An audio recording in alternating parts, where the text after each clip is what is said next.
This episode of Capes and Lunatics is brought to you by Tweaked Audio. Get awesome headphones, go to tweakedaudio.com and use the coupon code Southgate to get 30% off, free shipping, and a lifetime warranty. Or you can get there through the link on our website, southgatemediagroup.com. This is Luca Parrott, and you're listening to the Capes and Lunatics Podcast.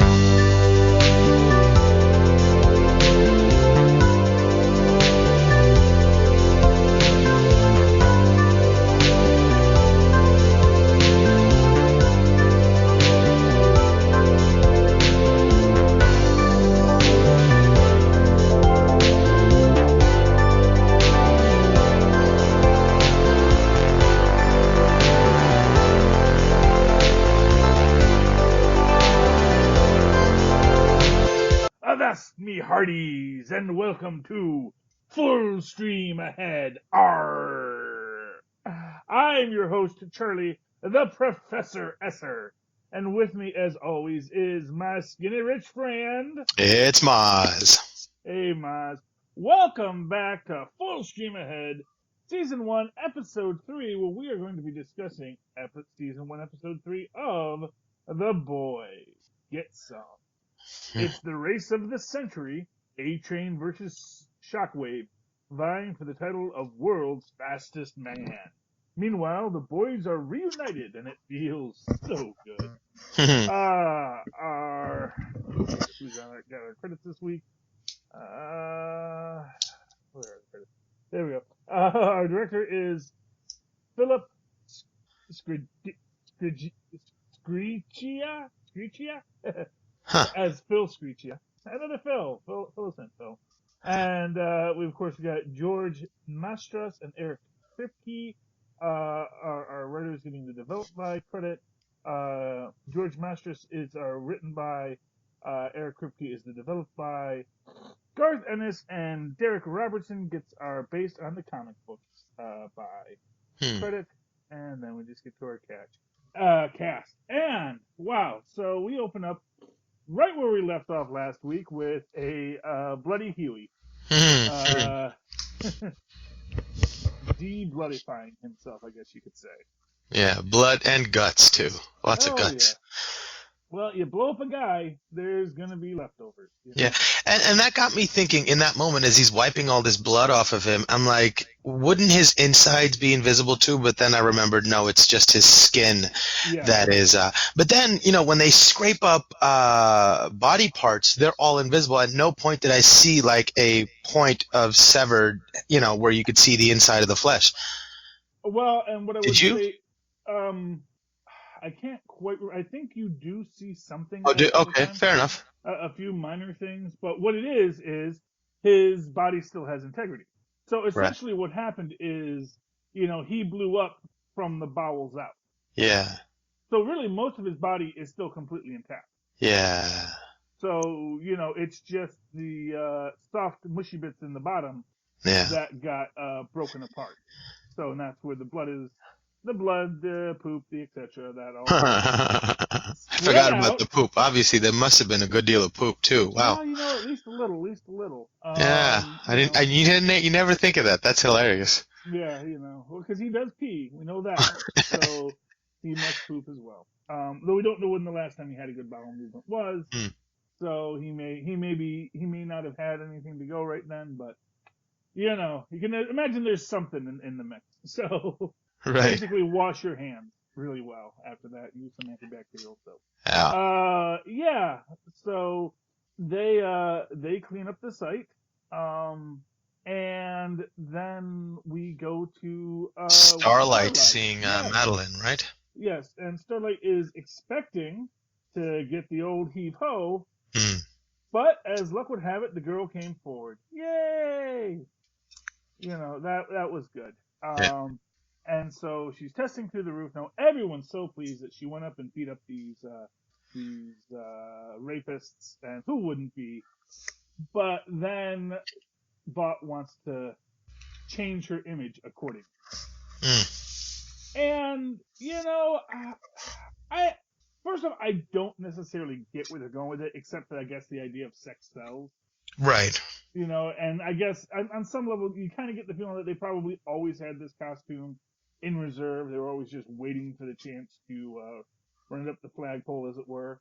Yeah. But I do feel it seems a little I don't want to say cheap, but it does feel like contrived. That oh no, we're going to do this now, and Yeah. not What I much you can did do like about it. about this scene was how straightforward Madeline is in that situation in dealing with talent, so to speak, She's like, Yeah. well, no, sort of meandering about and sort of lightly just trying to cajole a person. She's like, no, this is the way it's going to be done. I mean, regardless of how abhorrent and ruthless her intentions are or what have you, but how she handled that was impressive. Well, yeah, exactly. And for what it's worth, obviously this is the business of show. And that's why she is where she is. Exactly. We're not in, as much as we like to do superhero things and we do superhero stuff, we are selling a story. And that was actually one of the things I really loved in this was the writer who what's funny is like the African American writer, and when I get his name, he's not Dave Chappelle. But dang, he looks like Dave Chappelle. Is that Malcolm Barrett, I think? Maybe. Yeah, but he shows up later. Yeah, I believe that's Malcolm Barrett. He shows up a few other times in this episode, or not in this episode, but in this series. Right. He has a lot of backstory that's very interesting. And and it's funny because I didn't even realize when I saw him in this episode that, oh wow, that's the guy I remember from that later episode.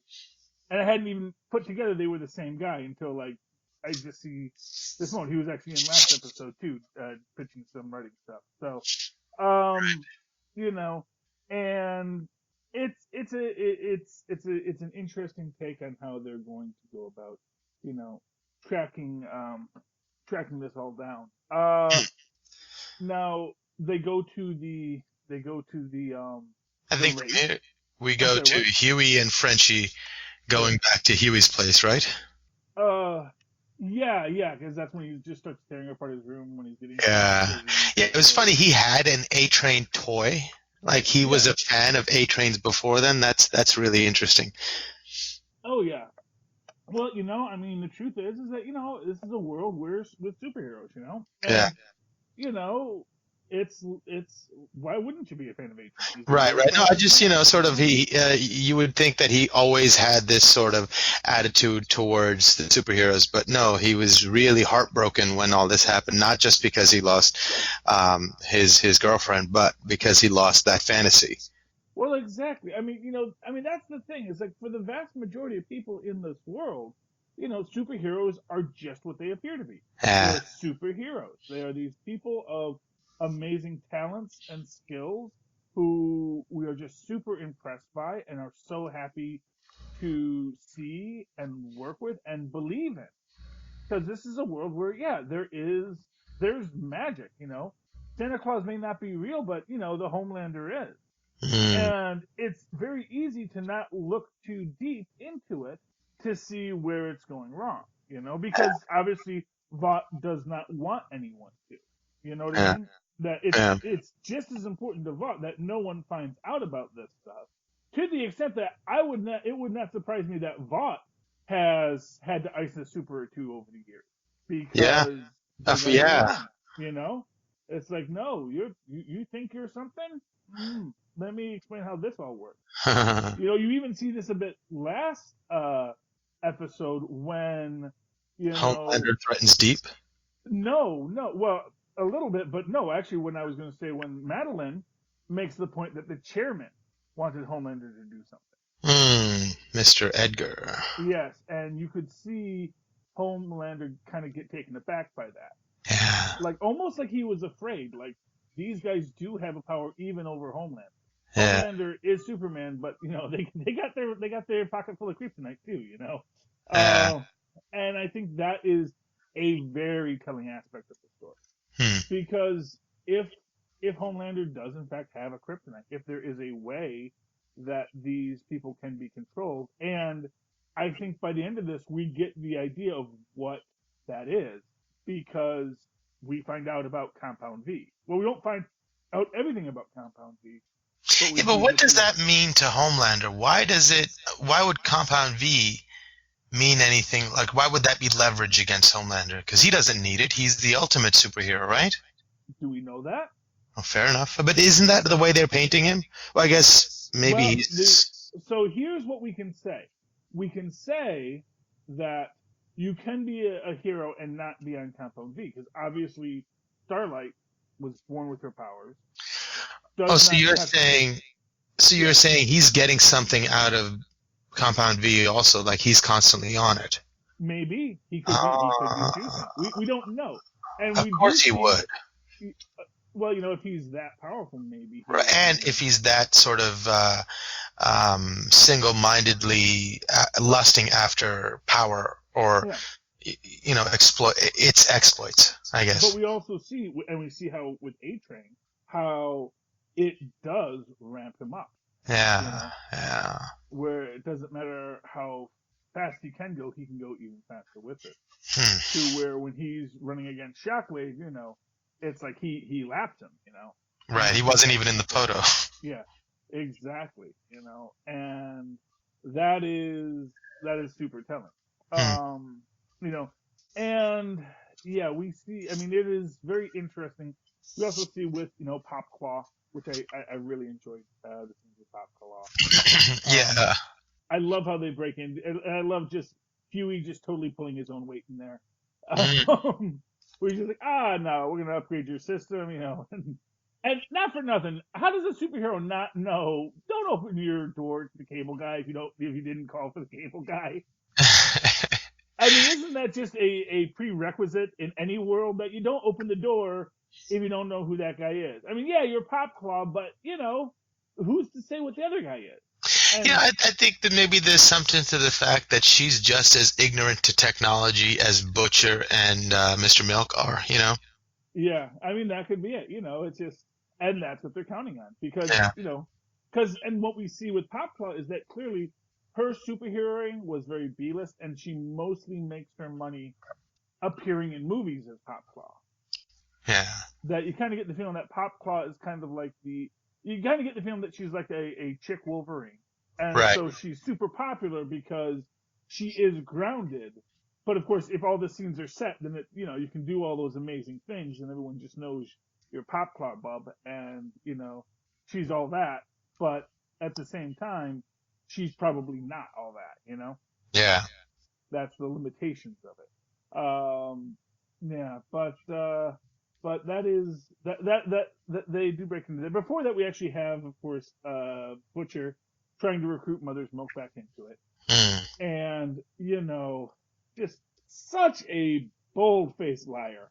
Like, oh, Frenchie, I haven't seen him in years. Like, he's gonna see Frenchie when he goes in the room, Right, but he's planned for that. He's arranged for that. He's accounted for that, He's just getting things done.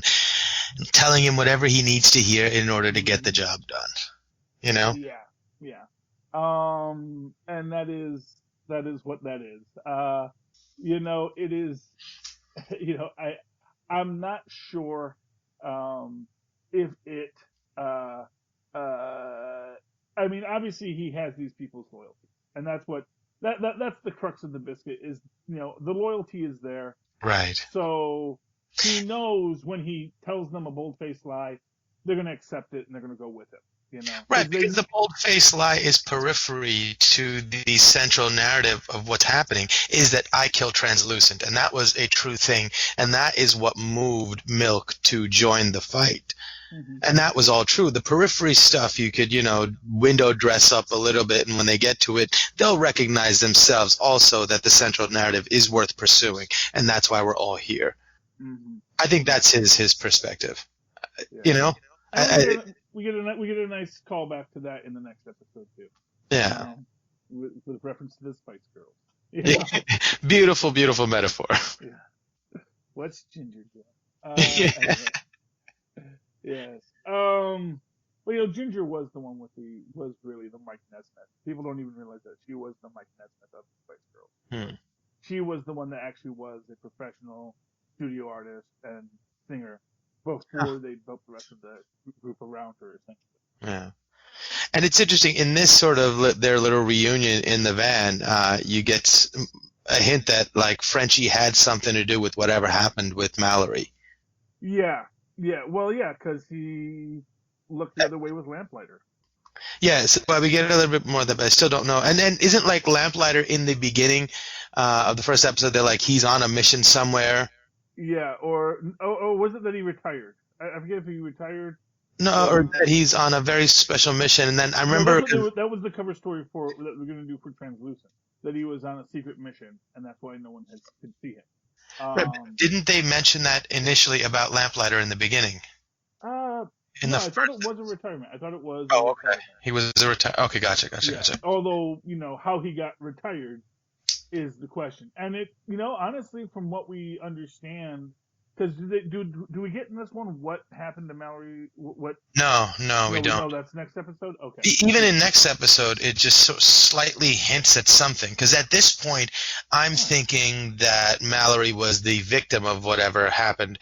And then in the next episode, it sort of paints it a little differently. That I don't know. But I still have no idea what's going on. And I've only seen this in the next episode. Yeah, okay. No problem. Yeah. Well, I know from the next episode, from what I got from it. Okay. Yeah, it was something else. We'll talk about the next episode. Yeah. But so Frenchie. And then from here, I think we go to emotions and he broke protocol because he got emotionally involved. Yeah. And that's the danger. And that's what Mother's Milk doesn't want happening again, because if you get emotionally involved, it's going to be hard to stay on top of all of this, and it's going to be hard to defeat all of this because. You got emotionally involved. You got pulled in the wrong direction. You weren't paying attention to what needed to be done at this time in this scene. And I feel like that is the inherent conflict between these two. Yeah. But again, I think that Huey, again, in this situation where he is showing he's capable, really kind of quiets the two, because he is an X factor to them, and they don't know exactly quite how to take him yet. Yeah. Although by the end of it, you do see, Mother's Milk, essentially saying, whatever it takes, right? Whatever it takes. And you can see, Huey kind of going, well, maybe not whatever it takes. Maybe not whatever, I know, but Huey constantly surprises me in that he has these moments where he's confronted with tough moral decisions, and he comes out the other side always, making the sacrifice. Yeah. Well, and that is why he's Huey. That is why he's the star of the show. Yeah.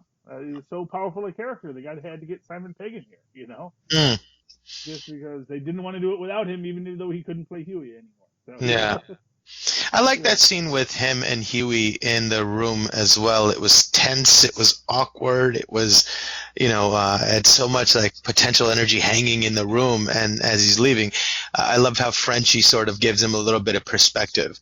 He's like, man, you're over here sulking and whatever, but you have it really nice. Pay attention to that too. I thought that was kind of cool. Yeah. It was very cool. We also, in this episode, we get Huey figures out that the girl he spoke to in the park is Starlight, and they go and have overpriced cheese fries at the stadium, as you do, and they get to have a nice little, conversation and moment and really connect. And it's one of these things where it's like almost, this is going to end poorly for poor Huey. Yeah. Because you can feel like these two kind of are connecting on a human level. Yeah. And that's rough. That is rough because, they want to. And, and Huey, of course, he's got his own issues here because he's trying to do, he turns off the thing because he doesn't want them eavesdropping on him and her while they're talking, But it's also interesting to me that in this scene, we actually see Butcher looking at Homelander and Maeve, in the stand. And Homelander catching his eye and making eye contact. Yes, but it does look like he doesn't know who he is. You thought so? I thought it was more like like an OK Corral, High Noon sort of stare down before they turned around and drew their guns kind of thing. Well, that's what I thought too until we get to the end, and it's like Homelander's not even thinking Billy Butcher. So he has no idea who. He's just like, there's some guy. That's kind of cool. It's like, what is this guy looking? And this guy's looking like, I'm coming to kill you. People stare at him all the time. Yeah.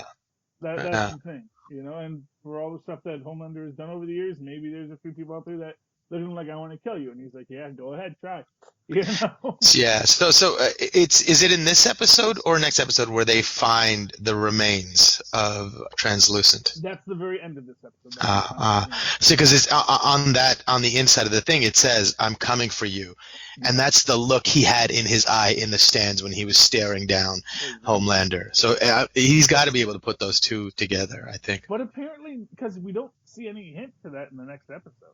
And it's sort of, they imply that same sort of obliviousness to superheroes in general when they have the run-in with A-Train, and Huey's looking at him dead in the face and he doesn't recognize him. Yeah. And again, it's that idea that, they see so many people all the time. Yeah. That are separate from these people, And, as Raul Julia said, as, the character from Street Fighter,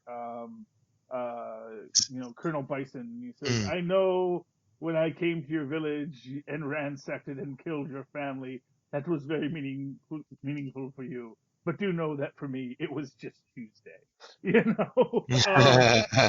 and that's how these guys are. It's like, you know what, dude? Yeah. It's kind of like the reverse of the Superman thing where nobody recognized him with his glasses on. It's kind of like, oh, you don't recognize anybody because you're that special. Well, exactly, and I think there is some strong argument for that. And who knows, maybe a lot of these guys just have hard times with face. I have an awful time with face. I cannot identify someone. It takes me a year to really be able to spot a face in the crowd. It's weird. Also, I have really bad eyesight, so that doesn't help. So, but yeah. We also get that great scene with Homelander and Maeve going to save the day, and Homelander takes a very, very specific kind of pleasure out of killing the guy who had already given up. Yes, because honestly, I don't even know what that guy was thinking. Yeah, because it's like he's holed up, he's firing on people, he's definitely armed to the teeth. This is obviously going to bring about superheroes. I mean, part of me wonders if this was meant to be death by superhero, Right. Or Vought planted that guy and then sent them over there to do their bidding, and the guy thought he was on the payroll, so I'm going to get arrested, and maybe even thought he was about to get arrested, but Homelander just wanted to kill something. Yeah. And the kind of the look in his eye, how much he was enjoying watching that dude die, just spoke to, again, that he was probably on the V, because he looked really wired in that moment. Yeah, well, and maybe he's always on the V. Yeah. That's the thing. It's like, and it is, I also love what we get with Maeve.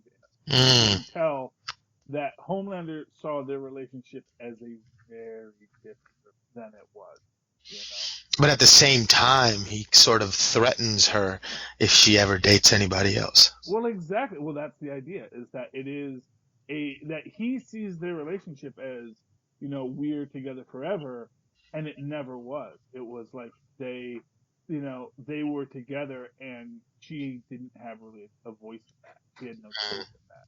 What happened was she was, So I guess he's also having relations with Madeline. Possibly. We don't know that because we don't see them actually have sex at any time. Yeah. So we know that she has a baby, and like I said, I really feel that's Homelander's baby. But then again, it's that weird thing where he has so much jealousy of that baby.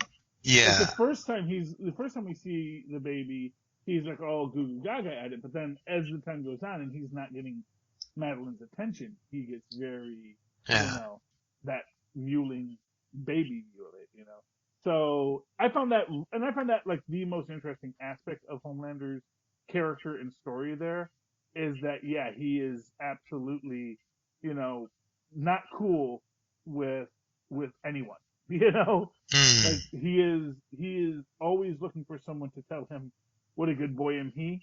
And when someone else gets attention, it is bothersome. It angers. And isn't that interesting? Doesn't that make for a well-rounded individual? Oh, yeah. And, then, of course, we get to our final scene with the landlord. So what do you think, mechanically speaking, happened there? Did something else come out of her, or was just her super-powered expulsion or did she squeeze that hard, or what? Or were there like claws that come out of there too? No, it was. I took it to be just his head was crushed between her thighs. That as she climaxes, the muscles tense, and and as happens, and because she, of course, in that scene, as we see, she is whacked out on the V. You see when she's dosing how blurry everything gets, how disconnected. And she's like squatting 1,000 pounds. Oh yeah, exactly. But that's the idea, is that she's on the V and she is separate from the overall world of it. She just sees what she's doing and she is in that spot. And of course, when you're on the V, obviously everything's cranked up to 11. So the idea that she could trade some sex for rent seems like a good idea to her at the time. Yeah. And that poor damn landlord. Right. I just feel so bad for that guy. Should know better. Should freaking know better. Yeah, but it's he got mesmerized. It happens, Yeah, exactly. It's like you don't know, maybe she was giving out some kind of pheromones or something. Yeah, I mean, and there was all those pictures on the wall, and he was an old man. It's like I can see where he's coming from. You know who I feel bad for? Who? I feel bad for the actress playing Popclaw, because as disgusting as this scene was, the most disgusting scene to me was the scene where she's, on top of A-Train. She goes, "You want me to do the thing?" Yeah. Then he goes, "Yeah, do the thing." And she goes up and puts his whole toe in her mouth. Ugh, that was so disgusting. I mean, they put boundaries, but oh my God, that was just in an uncomfortable, not even a cool disgusting or whatever. It was just And apparently that's A-Train's thing. Yeah, I mean, I can understand it because he runs, his feet are his thing. I can understand that. I think it was a cool little thing that if he was gonna have a quirky, weird fetish thing, that would be it. It would be the fun. Yeah. Well, and also let's face it, that's just the go-to for. Maybe want to say this guy has a creepy sex thing. It's always feet. Right, but that poor actress, she had to. I wonder how many takes they had to do that. I'm sure they didn't make a movie because honestly, if she's got to do it, she's going to do it right the first time. Right, that's true. That's true. And it's not unless it's the director's thing, it's not like he's like, I don't know, I guess that looked good. What is that even supposed to look like? Oh, but yeah. So, but now they have Popclaw, who's going to spill on Compound V, which is going to lead to our next adventure next week in The Female of this. In the meantime, Mozz, how can people find you? Oh, do you want to do the Hardys for this episode right quick? Oh, yeah. Oh, okay. So I'm going to say, for me, hardest working man in show business this week is our landlord. He had to put up with so much. So hardest working actor is, let me see if I can find him here. Might not be gotta go to the full cast list. 1 second. So for mine, I'm going to say the hardest working actress this episode was by far Popclaw. Oh yeah, Popclaw. That was actually going to be my hardest working. Brittany Allen. Yeah, yes. Brittany Allen, hardest working actor in showbiz this week for that disgusting scene with A-Train's feet. And it is Christian Bacco as Alexi Lutz is our landlord who Those two, they really carried this entire episode, I gotta say. And special nod to Madeline again this week. Yes. She is always good. She doesn't do much in the show, but she is really good at it. Okay, so in the meantime, Mozz, if someone would like to say who they feel is the hardest working person in show business on this show, how can they find you? Or they can email me at mozzmanzor@gmail.com or find me on Facebook under Mozz Manzor. That's MOZZMANZOOR. And of course, if you'd like to write to me in that old-fashioned email way, the way our Mozz and Foz once did, you can do so at superconnectivityblog@gmail.com. That's superconnectivityblog, all one word, @gmail.com. And of course, follow me on the Twitter as I live tweet things when I feel like it, whenever that happens to be. At Charlie Esser, that's CharlieEsser. Look for the two E's in the middle. For quality. Bing! There we go. Avast me hearties! A female off the starboard bow next week. Please tune in with us to Full Stream Ahead. And in the meantime, keep your rudder in the water and your powder dry. Arr.